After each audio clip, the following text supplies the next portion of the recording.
২৪ জুলাই ২০২৪। দেশের আকাশ বাতাস তখন বারুদের গন্ধে ভারী আর রাজপথ রঞ্জিত ছাত্র জনতার রক্তে। কোটা সংস্কারের ন্যায্য ও সাংবিধানিক দাবিকে দমন করতে তৎকালীন ফ্যাসিস্ট শেখ হাসিনা সরকার যে বর্বরতার আশ্রয় নিয়েছিল, সেটি ছিল তার এক বিভীষিকাময় অধ্যায়। একদিকে আইন শৃঙ্খলা রক্ষাকারী বাহিনী চিরুনি অভিযান চালিয়ে হাজার হাজার নিরীহ ছাত্র ও সাধারণ মানুষকে গ্রেপ্তার করছিল, অন্যদিকে দেশের একদল কথিত শীর্ষ সাংবাদিক প্রধানমন্ত্রীর কার্যালয়ে বসে খুনি শাসকের পায়ে তেল মর্দন এবং আন্দোলনকারী ছাত্রদের সন্ত্রাসী হিসেবে আখ্যা দিচ্ছিলেন। ১৭ থেকে ২৪ জুলাই পর্যন্ত নিহতের সংখ্যা সরকারি হিসাবেই ২০১ ছাড়িয়ে যায়, যদিও বেসরকারি হিসেবে সংখ্যাটি ছিল ৩ শতাধিক। হাসপাতালের মর্গে পড়ে থাকা, গুলিতে ঝাঁঝরা হওয়া দেহগুলো শনাক্ত করতে না পেরে পুলিশ এদিন ৮ জনের লাশ বেওয়ারিশ হিসেবে দাফন করে। রাজধানীর রাজপথ থেকে শুরু করে অলিগলি কোথাও নিস্তার ছিল না। বাসাবাড়ির গেটে গেটে গিয়ে পুলিশ ও আওয়ামী সন্ত্রাসীরা জানতে চেয়েছিল বাড়িতে শিক্ষার্থী আছে কিনা, থাকলেই তাদের গ্রেপ্তার করা হতো। এদিন সারা দেশে প্রায় ১,৪০০ জনকে গ্রেপ্তার করা হয়, যার মধ্যে শুধু ঢাকায় গ্রেপ্তার হন ৬৪১ জন। ৮ দিনে গ্রেপ্তারের সংখ্যা দাঁড়ায় প্রায় ৪,৫০০। পুলিশের করা অজ্ঞাতনামা মামলাগুলো হয়ে ওঠে সাধারণ শিক্ষার্থী ও নাগরিকদের হয়রানি করার মোক্ষম হাতিয়ার। সাভারের এনাম মেডিকেল কলেজ ও ঢাকা মেডিকেলে এদিনও মৃত্যুর মিছিলে যোগ দেন আরও ৪ জন জুলাই যোদ্ধা।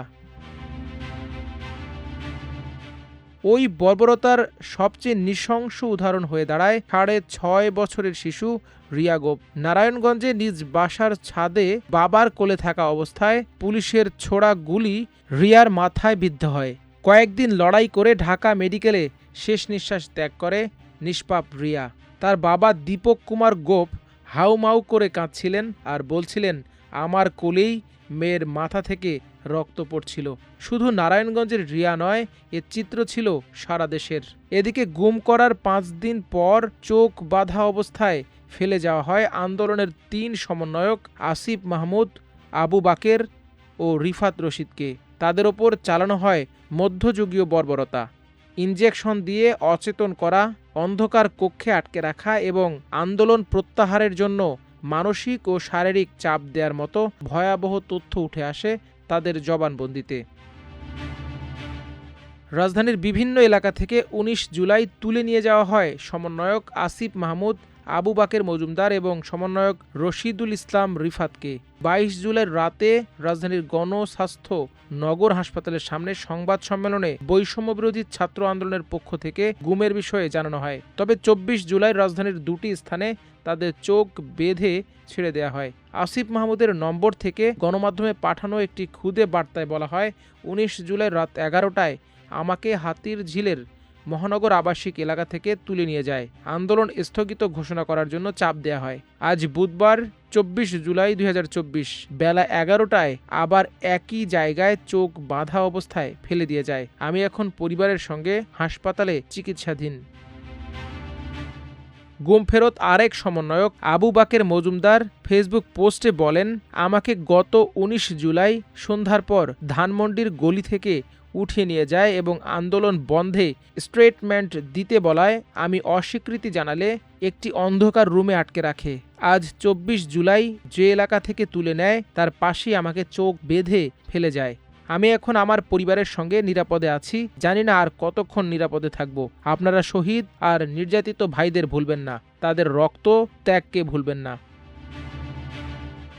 রাত ৮:১৮টায় রিফাতের বাবা দেলাওয়ার হোসেন খোকন গণমাধ্যমকে বলেন, আমাকে একজন দেখালো রিফাত যে নিরাপদে আছে তা সে ফেসবুক পোস্টে জানিয়েছে। তার সঙ্গে আমার কথা হয়নি, শুধু ফেসবুকে পোস্ট দেখে জানতে পেরেছি। যখন রাজপথে ছাত্রদের বুক লক্ষ্য করে গুলি ছোড়া হচ্ছিল, তখন ২৪ জুলাই এডিটর্স গিল্ডের ব্যানারে একদল তেলবাজ সাংবাদিক প্রধানমন্ত্রীর কার্যালয়ে মানবতা বিরোধী অপরাধে ফাঁসির দণ্ডপ্রাপ্ত শেখ হাসিনার সঙ্গে মত বিনিময়ে বসেন। সেখানে তারা ছাত্রদের এই আন্দোলনকে নাশকতা ও আন্দোলনকারী ছাত্র জনতাকে সন্ত্রাসী ও জঙ্গি হিসেবে অভিহিত করেন। ৩৭ জন তথাকথিত সিনিয়র সাংবাদিক ও সম্পাদকের ওই সভায় নেতৃত্ব দেন বর্তমানে গণহত্যার মামলায় কারাবন্দী মোজাম্মেল হক বাবু।